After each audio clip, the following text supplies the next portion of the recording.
pessoal, meu nome é Cristiane e é aqui nesse canal onde eu gosto de compartilhar muitas coisas com vocês. Então, se você não é inscrito, se inscreva e aperte o sininho para receber as notificações de quando eu postar os novos vídeos, assim você não perderá nenhum deles. Dê um like, comente aí abaixo e compartilhe com as pessoas esse vídeo para que outras pessoas também possam ouvir um pouco do que nós temos compartilhado aqui nesse canal, ok? Na semana passada eu falei um pouco sobre o livro de 1º e 2º Samuel, né?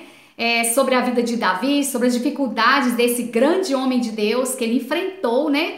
E isso serve de lição para nós, porque nós também, sendo servos de Deus, fiéis a Ele, não estamos livres das dificuldades deste mundo, né? Porque nessa terra aqui a vida é aflição mesmo e dificuldade, assim disse o nosso Jesus, né? Nós passaríamos por aflições, mas era para nós termos bom ânimo, né? Então eu falei um pouco sobre Davi, tá bem interessante o vídeo. Caso você não assistiu o último vídeo, eu vou deixar o link dele aqui abaixo na descrição para que você possa assistir também, ok? Hoje nós vamos falar um pouco mais sobre isso, mas antes eu quero lembrar vocês que a gente está aqui num frio, né? Nós estamos aqui num frio de 6 graus agora, a temperatura tá caindo, então o sinal de alerta aí aqui em São Paulo que vai cair mais. Essa madrugada vai fazer 2 graus amanhã, então assim, estamos assim nessa situação, né? Mas nada vai nos impedir de compartilhar um pouco das coisas boas que o Senhor tem falado ao meu coração, falado para vocês, né? Outra coisa também, caso vocês escutem algum barulho, ignore os barulhos, porque está ficando cada dia mais difícil fazer vídeo sem barulho de trânsito, de buzina, de um monte de outras coisas em cidade grande, né? Aqui onde eu moro é bem complicado nós conseguirmos. Se Deus permitir, vamos fazer o vídeo sem barulho, mas se não, vai sair com alguns barulhos também, ok? Não se preocupe com isso. Então nós vamos falar um pouquinho sobre o homem exemplar. E esse homem exemplar, ele não é perfeito. Não existe pessoa perfeita, né? Então nós vamos falar dessa pessoa que serve para todos nós. 2 Samuel, no capítulo 11, fala sobre o pecado do rei Davi, porque hoje nós vamos falar desse homem exemplar. Ele não é perfeito, então lógico, ele pecou muito, fez muitas besteiras, né? Vamos ver por que Deus agradou desse homem tão pecador? Foi no tempo de muita prosperidade lá em Israel, né? No reino de Israel, que Davi pecou e sentiu as consequências mais pesadas do seu pecado. Davi praticou adultério com Betseba e ela ficou grávida. Então Davi tentou fazer parecer que esse filho, essa gravidez, né, era do marido dela, mas não deu muito certo. O marido não foi para casa se deitar com a esposa, então Davi teve uma outra ideia de mandar colocar esse marido dessa mulher, né, à frente de uma batalha para que ele morresse e não soubesse, né, do pecado ali de Davi que ele cometeu com a mulher dele, né? E assim aconteceu. Esse homem foi colocado à frente de uma batalha e ele morreu. Depois que passou todo esse episódio, né? Eu vou deixar aqui abaixo o texto para vocês lerem. Depois que passou tudo isso, Davi acabou tomando essa esposa e fazendo dela a esposa dele, né? E os dois tiveram um filho, mas o que Davi fez desagradou muito ao Senhor. Então no capítulo 12, eu vou ler aqui para vocês o que diz, algumas coisas, não vou ler tudo, né? Mas fala assim, que o Senhor enviou a Davi o profeta Natã, que lhe contou uma história de um homem. Também não vou contar a história do homem aqui, porque senão vai ficar muito grande. Vocês leem aí, tá bom? Vou deixar aqui abaixo.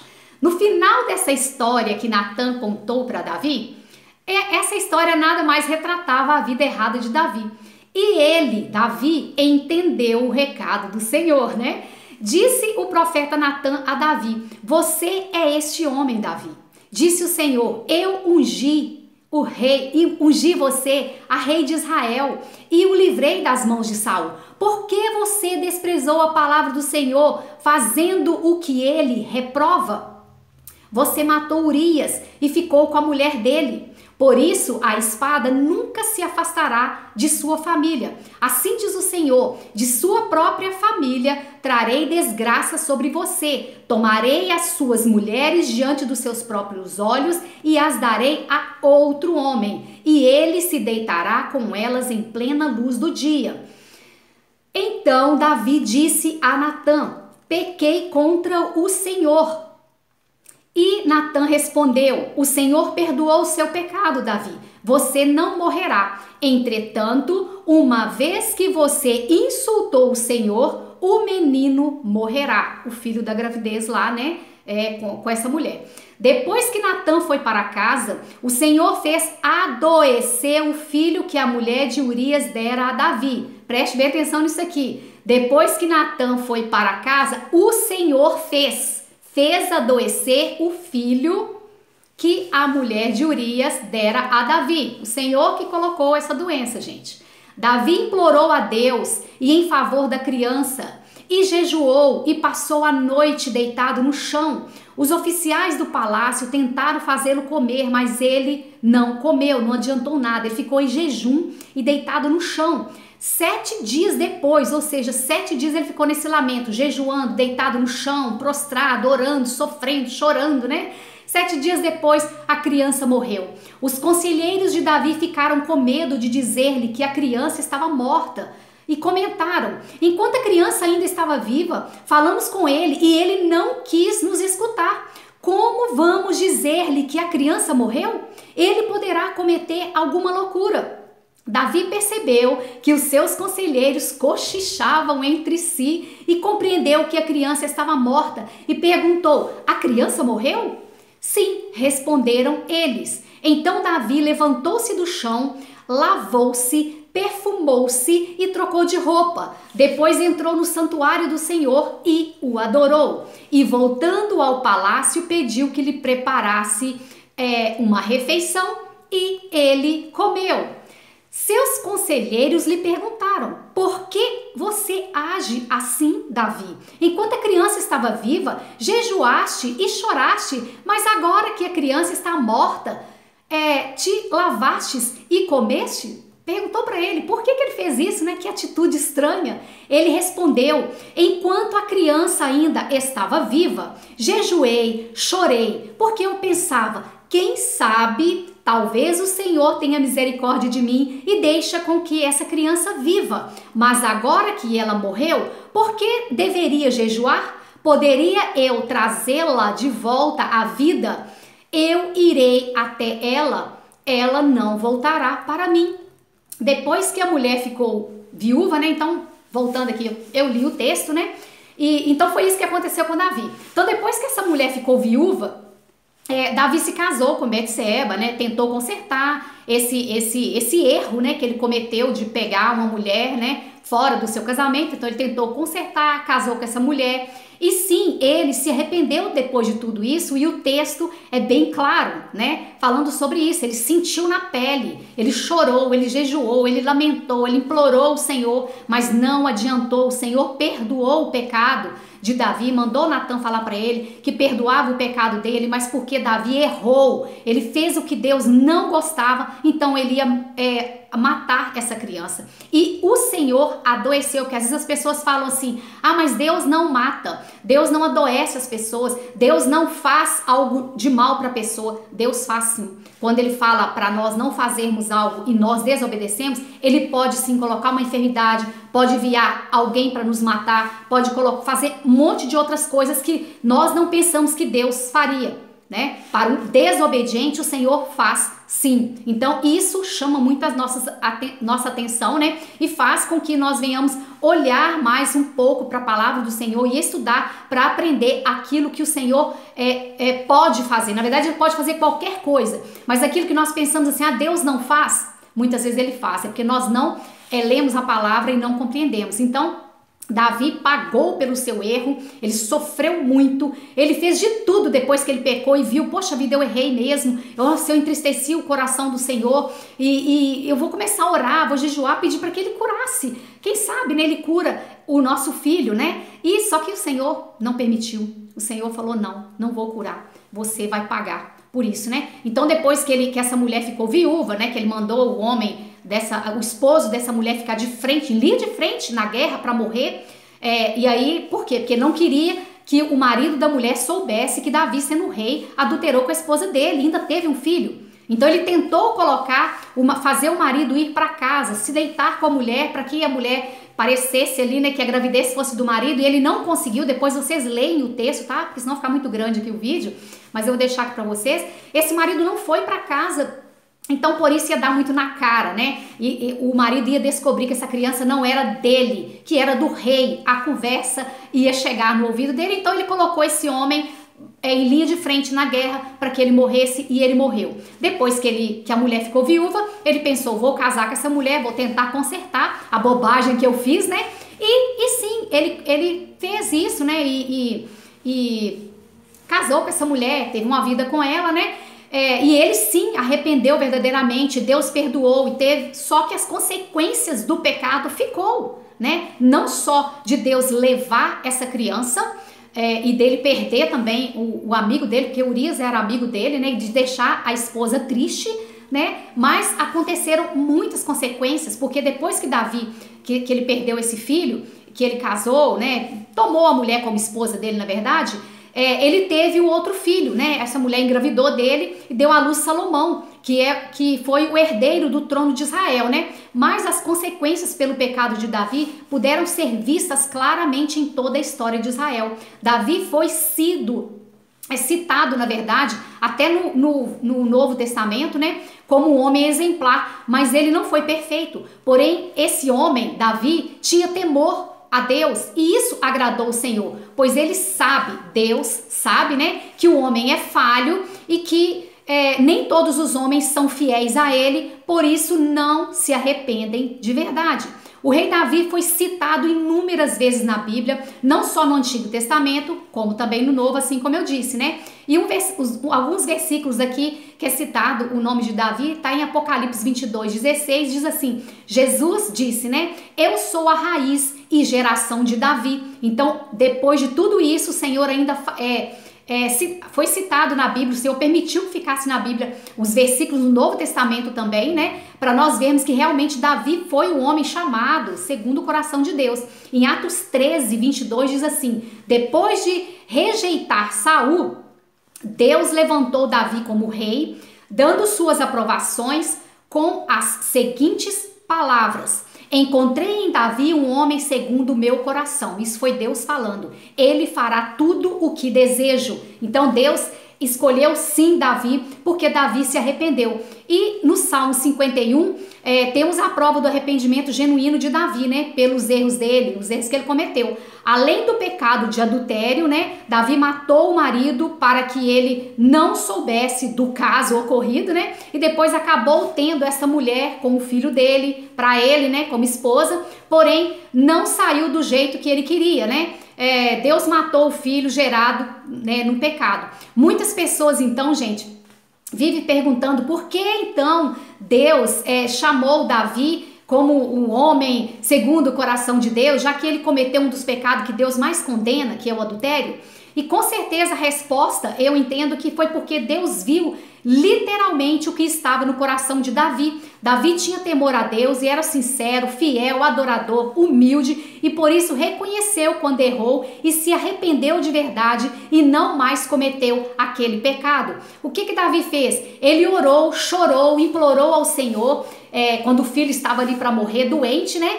E aí, quando ele viu que o Senhor não ia curar, na verdade, quando o Senhor não curou, o Senhor o levou, essa criança, né? Não permitiu que ele vivesse. O que Davi fez? Ele levantou, lavou o rosto, tomou um banho, parou de chorar e falou, o que eu tinha que fazer eu já fiz, eu já pedi perdão ao Senhor, já orei ao Senhor, pedindo ele para curar o meu filho, mas ele não quis curar. O que eu vou fazer? Reconhecer o meu erro e parar de mimimi, vou parar de chorar. Não adianta, né? O Senhor ainda fez muito me perdoando. Foi lá, tomou seu banho, e antes de alimentar, ou seja, ele estava em jejum, ele nem comeu, ele estava 7 dias sem comer. Ele, antes de comer, depois que ele se lavou, ele foi para o templo adorar ao Senhor. Ele adorou o Senhor e prostrou diante dele, rendeu toda a adoração ao Senhor. Depois ele voltou e pediu, prepare uma refeição porque eu vou comer. E ele fez, então ele era adorador, ele era fiel ao Senhor, temente ao Senhor, coração quebrantado, reconheceu de fato que ele errou, pediu perdão e nunca mais caiu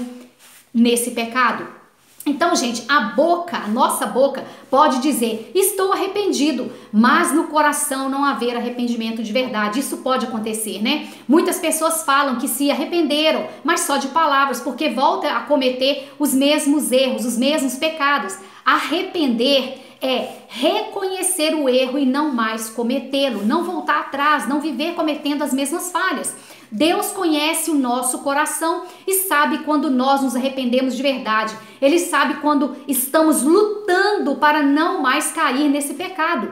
Ele nos conhece muito bem e sabe quando mentimos ou quando falamos a verdade para Ele. Podemos esconder dos homens os nossos pecados, porém de Deus não podemos esconder nada. Ele sabe de tudo e Ele vê tudo. E quando queremos dizer também alguma coisa para Deus, nós estamos querendo falar, seja na oração, ou seja em petições, né? Pedir ao Senhor, ou também em adoração, nós queremos dizer algo para Deus e não conseguimos expressar do jeito que queremos. Ele, Deus, sabe e entende o que queríamos dizer. Olha que maravilha!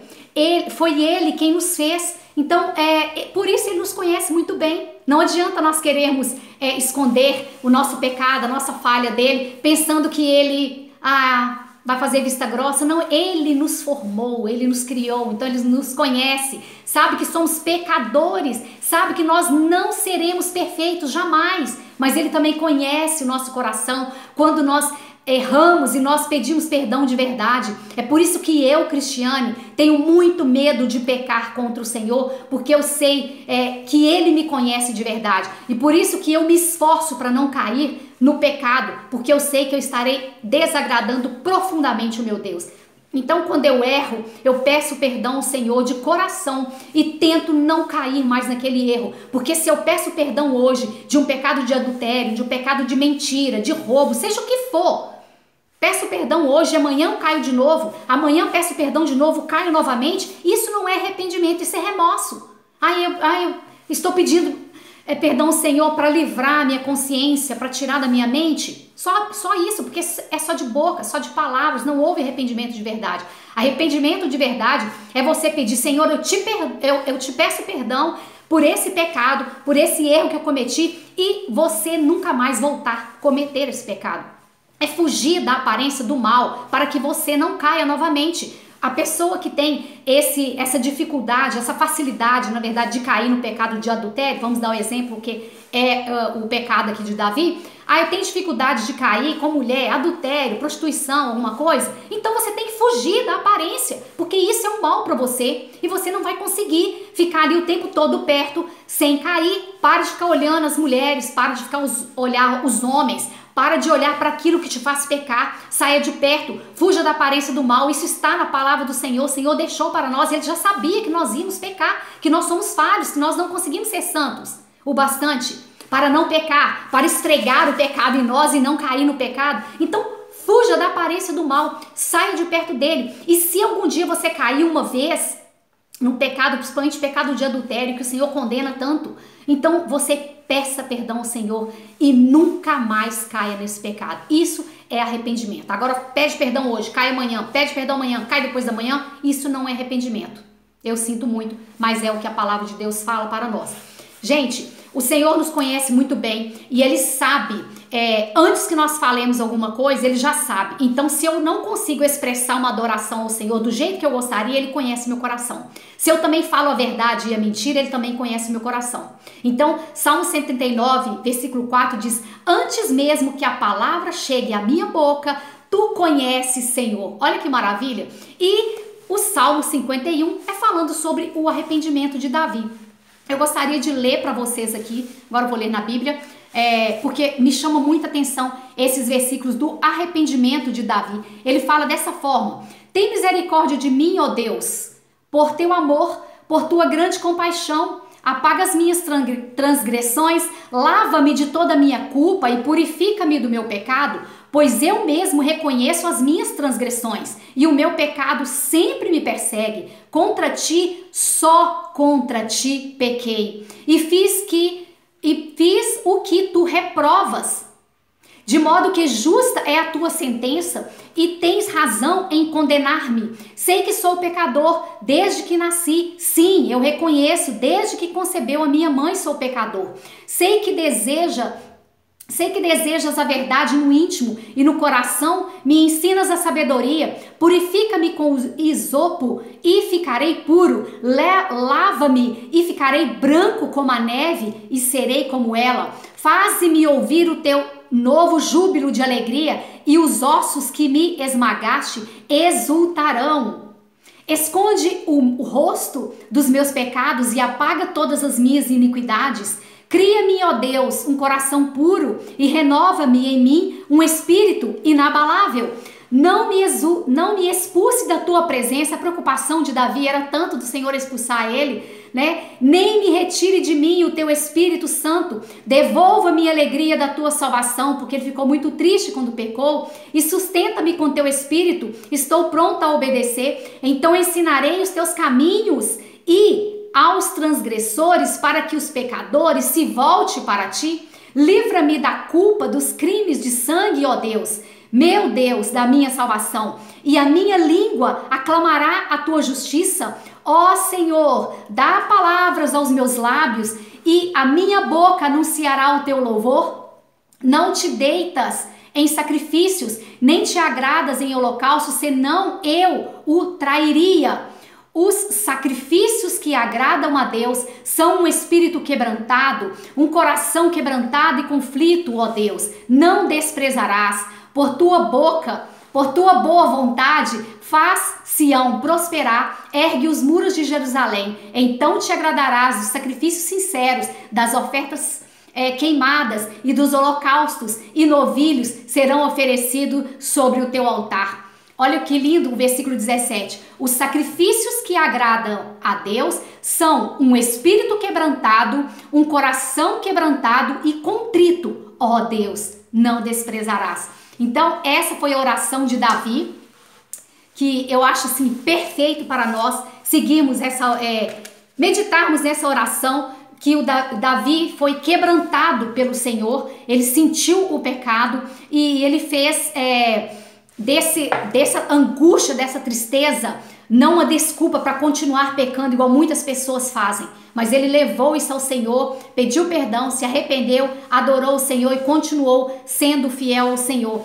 O Salmo 139, também eu quero ler para vocês, gente, porque é tremendo, falando que o Senhor nos conhece. Por que eu vou ler aqui? Porque nós precisamos entender que o Senhor sabe quando eu minto, sabe quando eu digo a verdade. Diz assim, Salmo 139, Senhor, tu me sondas e me conheces, sabe quando me sento e quando me levanto, de longe percebes o meu pensamento, sabe muito bem quando trabalho e quando descanso, todos os meus caminhos são bem conhecidos por ti, antes mesmo que a palavra me chegue à boca, tu já sabes, tu já conheces inteiramente, Senhor. Tu me cercas por trás e pela frente e pões a tua mão sobre mim. Tal conhecimento é maravilhoso demais e está além do meu alcance. É tão elevado que não o posso atingir.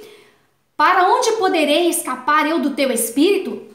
Para onde poderia fugir da tua presença? Se eu subir ao céu, lá tu estás. Se eu fizer a minha cama na sepultura, também lá estarás. Se eu subir com as asas da alvorada e morar na extremidade do mar, mesmo ali a tua mão direita me guiará e me sustentará. Mesmo que eu diga que as trevas me encobrirão e que a luz se tornará noite ao meu redor, verei que nem as trevas são escuras para ti. A noite brilhará como o dia, pois para ti as trevas são luz. Então a gente não consegue se esconder do Senhor jamais. Tu criaste o íntimo do meu ser e me teceste no ventre da minha mãe. Eu te louvo porque tu fizeste-me de um modo especial e admirável. Tuas obras são maravilhosas. Digo isso com convicção. Meus ossos não estavam escondidos de ti, quando em secreto fui formado e entretecido com nas profundezas da terra. Os teus olhos viram o meu embrião. Todos os dias determinados para mim foram escritos no teu livro antes de qualquer deles existir. Como são preciosos para mim os teus pensamentos, ó Deus! Como é grande a soma deles! Se eu o contasse, seria mais do que os grãos de areia. Maravilha! Se terminasse de contá-los, eu ainda estaria contigo. Porque não tem fim, né, gente? Quem dera mataste os ímpios, ó Deus! Afasta-se de mim os assassinos, porque falam de ti com maldade. Em vão rebelam contra ti. Acaso odeio os que te odeiam, Senhor? E não detesto os que revoltam contra ti? Tenho por eles ódio implacável. Considero os inimigos meus. Olha que lindo esses versículos finais para acabar. Sonda-me, ó Deus. Conhece o meu coração. Prova-me. Conhece as minhas inquietações. Vê se há em mim algo mal e livra. Vê se há em mim conduta de algo a oferecer ou algo mal e dirige-me pelo caminho eterno. Glória a Deus, aleluia! Deus é maravilhoso. Dele nós não podemos esconder nada. O nosso pecado, as nossas falhas. Ele nos conhece e Ele nos guia. Ele nos guia sempre no caminho certo quando nós damos oportunidade para que o Senhor trabalhe no nosso coração. Então que essa palavra possa cravar no seu coração e no meu para sempre, para que nós possamos entender que nem o homem que foi chamado segundo o coração do Senhor, né? O homem que fez a vontade ali do Senhor, que agradou o Senhor, nem esse homem foi perfeito, ele também errou. Porém, ele sempre foi um homem que agradou a Deus. Por quê? Porque ele era temente ao Senhor, fiel ao Senhor, sincero. Ele foi humilde quando se arrependeu de verdade, não voltou a cair nos mesmos erros. Então nós temos que seguir sim o exemplo desse homem que pecou, mas que se arrependeu e não voltou a cair nos mesmos pecados, né? Glória a Deus. E lembre-se, meus queridos, nós jamais conseguiremos esconder as nossas falhas, os nossos pecados de Deus. Ele vê tudo, Ele nos formou, Ele nos conhece de dentro para fora. Então nós podemos esconder do homem, mas de Deus jamais, ok? Espero ter abençoado vocês. Se vocês gostaram dessa palavra, dê um joinha, comente alguma coisa aí abaixo e compartilhe com as pessoas para que elas possam compreender um pouco mais sobre a palavra do Senhor. Deus abençoe vocês e tchau!